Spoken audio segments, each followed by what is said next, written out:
Ask all of you, we'll start with Mr. Haggerty.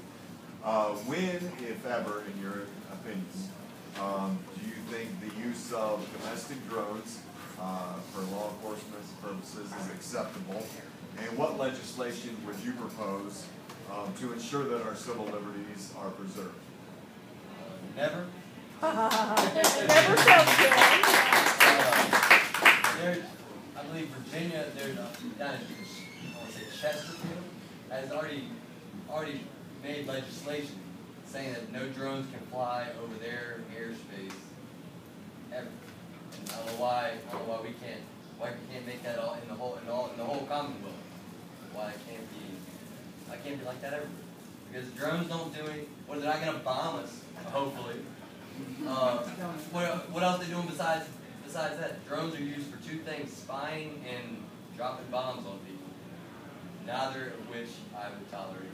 I mentioned this because this is a hot topic recently with comments that Senator Rand Paul had made in regards to domestic drones, and there are those who say, well, it's just, if it's for law enforcement purposes, it's just like a helicopter. So, Laura Dillon, what say you on domestic drones? I echo exactly what Mr. Haggerty said. There's never acceptable time for it. And even Senator Paul's clarification later, guys coming out of the liquor store with a bottle of liquor and $50. It's Saturday night. I don't want to get drunk. So never okay is my stance. And yes, statewide, no. Well, talking about statewide legislation, actually South Carolina is working on that right now, and it is through the 10th Amendment. You know, we regardless of what the federal government says about the 10th Amendment, it's still there. You know, we didn't repeal it. Thank God! But yeah, I mean, this is something that we can say, this is Virginia airspace, we are a sovereign state, you can't come in, end of story.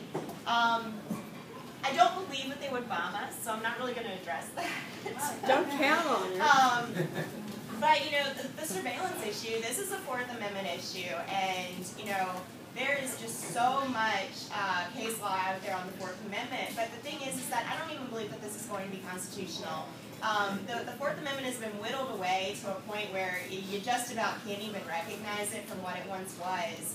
But even to that extent, that it's just been turned into this new animal by the 9 old guys in black robes, it's still there, and even as badly, as poorly as the amendment's been treated, I'm fairly certain that it's still going to prevent drone surveillance on U.S. citizens.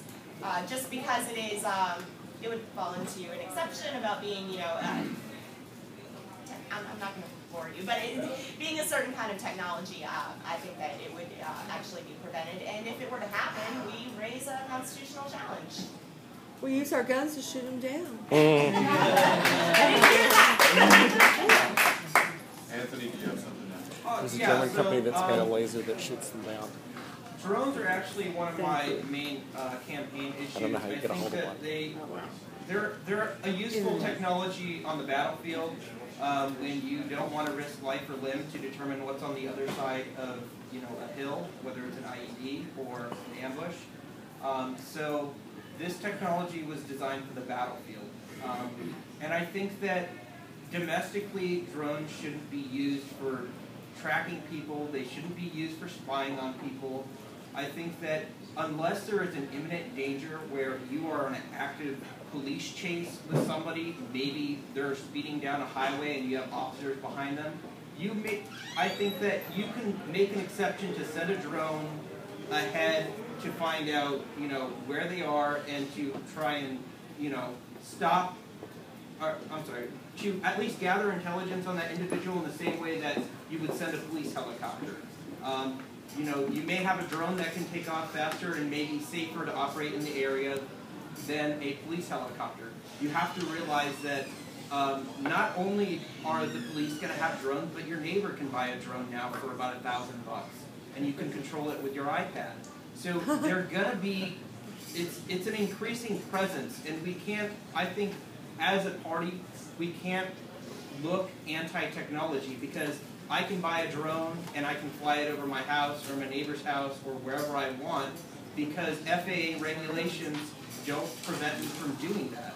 So what we have to do as a country and as a state and even as a party is we have to hold the leash tight on law enforcement to make sure that these technologies aren't being used to spy on people unconstitutionally. And when we see these problems occur, we pass legislation, or if we foresee these problems occurring, we pass legislation to prevent them from doing those activities or ban the activity altogether if they can, to be responsible with it. Thank you.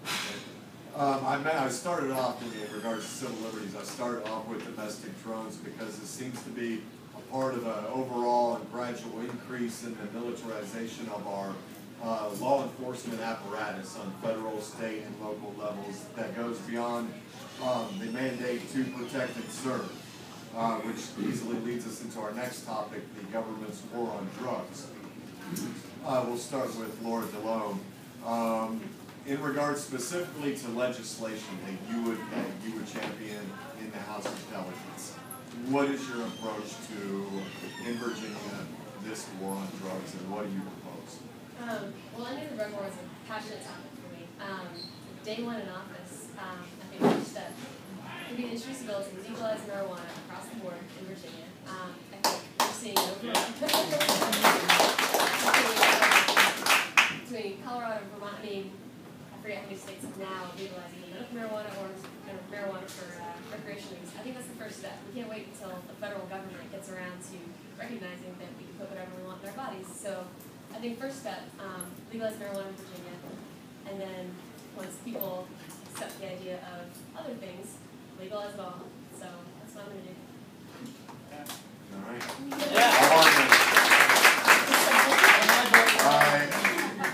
I suspect that a lot of the responses would be along those lines, but would anybody like to add anything in regards? Because there is, I know even within the libertarian circles, there are arguments of decriminalization versus just what I personally endorse an end to the drug war altogether, and the free market can sort it out and decide what's best for ourselves and our families and our communities. But let's start with you, Mr. Haggerty. What would you say? Right on echoing her, legalize marijuana. Virginia's already legalized the growing of industrial hemp, both in '99 and then again in 2001, with overwhelming support by the House of Delegates and the Senate. But the caveat in there was pending the federal government. Changing their tune with the whole industrial hemp, trying to say it's not pot, yada yada. There's the 10th Amendment, once again, comes in here. We are the right to self-governance. We didn't exchange one king for 600 kings and queens. Yeah, exactly.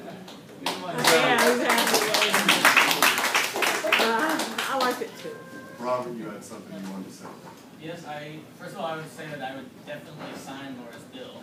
But more importantly than that, I view ending the drug war as being not simply about drugs. It's about so much more than that. You started your question with militarization of police. I think that's one of many very important issues here. Fairfax County has said that it enforces, it serves most of its search warrants with SWAT teams, even on nonviolent people accused or being investigated for nonviolent crimes. I just think that the drug war has bred distrust between the police and the communities they police. It has made police less safe and communities less safe. I think that if we end the drug war, I don't just think this, the empirical evidence is on my side. If we end the drug war, we're going to reduce gun violence, gang violence, we're going to reduce traffic fatalities. The empirical evidence on that in states that have legalized medical marijuana suggests that a substantial decrease. Other issues like searches and seizure, all sorts of issues that incarceration rates, the amount of money we spend putting people in jail, the total destruction of communities and families, especially black communities and black families, the number of children who grow up without a father because they're in jail, and it's just there's so many issues.